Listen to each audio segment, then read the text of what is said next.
If your marriage is really struggling or you're already separated and heading towards divorce and your wife seems completely fine right now, she's going out, she's laughing, she looks lighter, maybe even happier than she has in a long time, and at the same time, your world feels like it's collapsing underneath you, that contrast can mess with your head in such a bad way that you may not even be able to put into words what you're feeling because you start asking yourself questions that don't have obvious answers. You're asking, how is she okay? How is she acting like this doesn't matter? Did what we built together mean so little to her that she can move on this quickly? And as the days go by and you see her living her life, the worse you start to feel. So in this video today, I want to shift your perspective right away.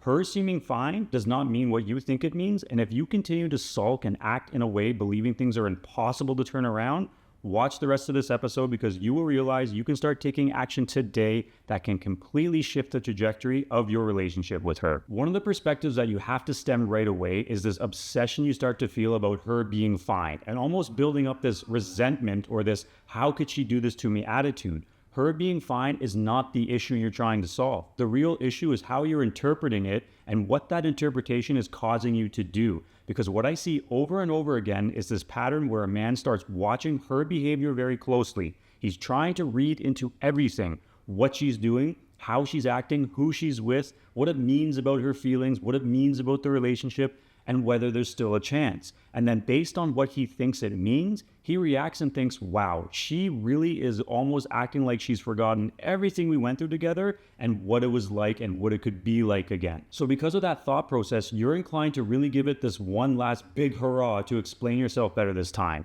that you understand it now, that you're going to change and that things can be different.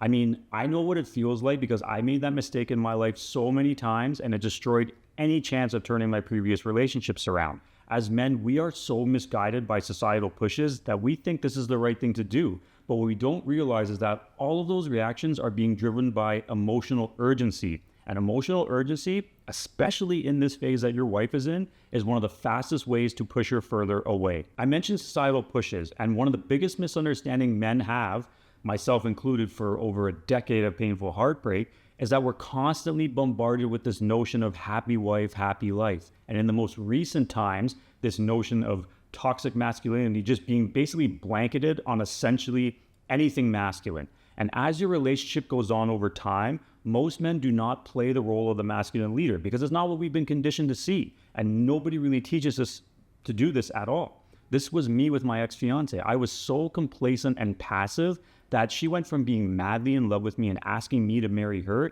to completely blindsiding me, causing me to panic and do all the wrong things, and breaking my heart when she was gone for good. So when things start to become rocky in your marriage, it causes you a state of panic, and it gets to a point where you think that's something you can just flip back on like a light switch. The reality is, during all those times where you abdicate the masculine leadership role to her, and you start playing the happy wife, happy life game during your marriage, this is where the process of starting to lose her begins. For women, the emotional disconnection doesn't happen all at once. It's gradual. It builds up over time. It's a series of moments where she felt unheard, unseen, or disconnected. And instead of resolving, those moments just start to stack up. And what often happens is she tries, in her own way, to communicate that something is off. Unfortunately for you, it's not always communicated to you clearly or directly, but in ways that, in her mind, she believes she's expressed it. And when those attempts don't lead to real change, she slowly starts to detach. By the time she actually creates the physical space,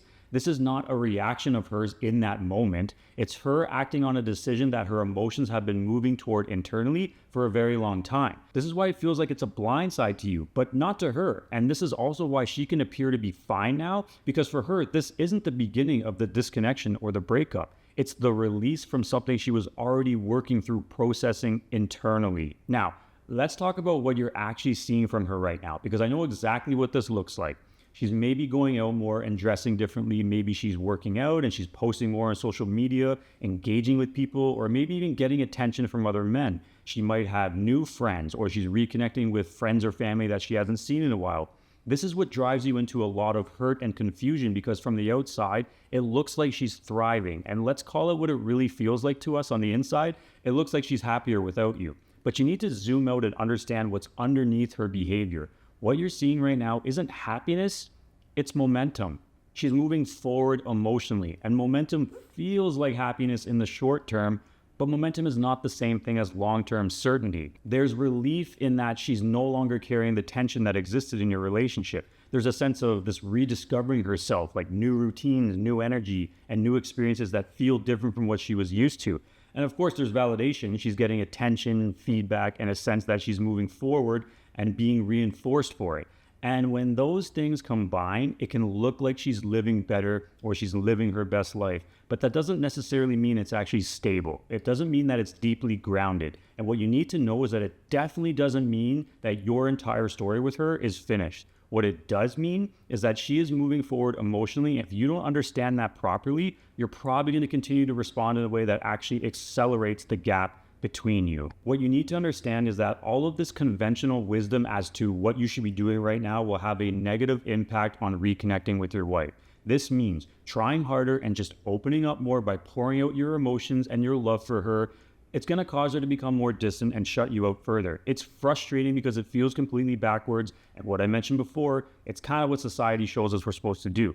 But when you understand what's happening internally for her, you will see how her behavior, as frustrating as it is to see, it actually makes sense. Because right now she has a narrative about you and the relationship in her mind that has been building up over time. This is her confirmation bias that is built up based on all those little experiences in the relationship that I mentioned earlier. So this narrative she has built up is a belief that leaving or creating space was the right decision for her and her emotions at this time. And everything you do is being filtered through that lens or that narrative. So when you show up anxious, trying to convince her, trying to reconnect with her from that place of urgency, that's why it does not land like you think it will, or like the movies and TV shows tell you it will. She doesn't interpret that as love or growth. She interprets it as confirmation that the bias she has and the narrative she's viewing you through is accurate. So instead of your effort bringing her closer, it just validates the narrative. You made yourself responsible for fixing her feelings, and that's exactly what pushed her away. And I know you might be thinking, like, if all my effort right now continues to validate the narrative she's built up about me internally, then I'm pretty much screwed and there's no chance I can get her to change that bias about me, right? Wrong. This phase where she seems fine and you don't is actually a very revealing moment. This is the first time she gets to observe who you are without her being close to you. And what she's unconsciously paying attention to is, how do you handle that? Do you stay grounded and can you regulate your emotions? Do you continue to lead your life in a stable, self-directed way? Or do you spiral out of control, continue to chase her, and completely lose your center? You have to think of this period as a test. Not that she's consciously testing you, but what you do is what starts shaping her perception of you moving forward. Not your words of desperation and explanations of how you feel about her, but your emotional consistency. And that is what is most important for your reconnection chances. More importantly, you also have to treat this as a time where you can test your own character and make all the right changes to strengthen that. So what actually works here? Trying to convince her to change her mind through explanations, logic, or love bombing, it's not going to work. But she already changed her mind once when she reached this point of disconnection, so there is a way you can have her change her mind again. But it all comes down to how you show up in this phase. At this stage, there are only 3 things that matter. If you get these wrong, you lose her. If you get these right, you give yourself a real chance. The first is learning how to regulate yourself. If you're anything like me when I was in my decade of relationship disaster, you know that you feel emotionally unstable during this phase where everything is collapsing on you. If you're anxious, reacting, constantly checking her behavior, trying to manage how she feels, you're going to lose. I lost enough times to confirm that there is no other outcome. If you can't lead yourself properly, there is no way you can lead her back to a strong connection with you. The second shift, we already discussed this, but it needs to be reinforced. You have to stop trying to convince her. Nothing you say, even if you mean it fully and it's the nicest way possible, will magically turn her attraction around. Feelings are not negotiated, they are felt. So how she feels around you is the most important thing. And the third piece is you have to rebuild your position. This is entirely done through how you show up in your presence, consistency, emotional stability, and ability to create emotional safety for her. In order to get her to feel something differently with you, you have to first get to a point where you feel something different about yourself. You build back up that self-respect and confidence, and you start taking action from that place rather than the fear and anxiety of watching everything she's doing. that confirmation bias we talked about is going to cause her not to believe anything you say about changing, because right now she doesn't need to hear that you've changed. The only way to change the narrative she has is when your behavior, your energy, and your mindset actually shift. And there are so many men who push back to this point and say, well, it's easy for you to say because she's doing this and I'm doing XYZ. No, it's easy for me to say because I went through it over and over again in my life, and I know what happens when you make the correct changes. And all the men I have helped save their marriage, they commit first to understand what went wrong and make the changes for themselves first. And ultimately, that produced the result that they wanted. If you take nothing else from this video, understand that her seeming fine does not mean it's over. This is a window. It's not a guarantee, but you have time to change things in your favor if you start making the right changes today. Her perception of you from this point on is all that matters now, not anything and everything that happened in the past. And that perception is being shaped on how you handle this exact phase in real time. If you want to do what a lot of guys end up doing, react, chase, guess what they're supposed to be doing, you're going to end up like most men end up, sulking, holding resentment, and really not creating a situation in their life where you can turn anything around. If you're in this situation right now and you actually want to handle things the right way, go and watch my free masterclass that breaks down this process systematically, step by step, so you can start taking the right actions today and not make the mistakes that most men do. I was the stubborn guy for a very long time who didn't want to ask for directions, so I know why there's so much pushback from men at the thought of asking for help. I'm telling you, taking the step to up your knowledge and change your future will compound into great things for the rest of your life. Nobody's going to come and save you, so you got to take that first step. The free masterclass link will be below in the pinned comment and description. If this video opened up your eyes and resonated with you, check out this video next on how to save your marriage if you're the only one trying.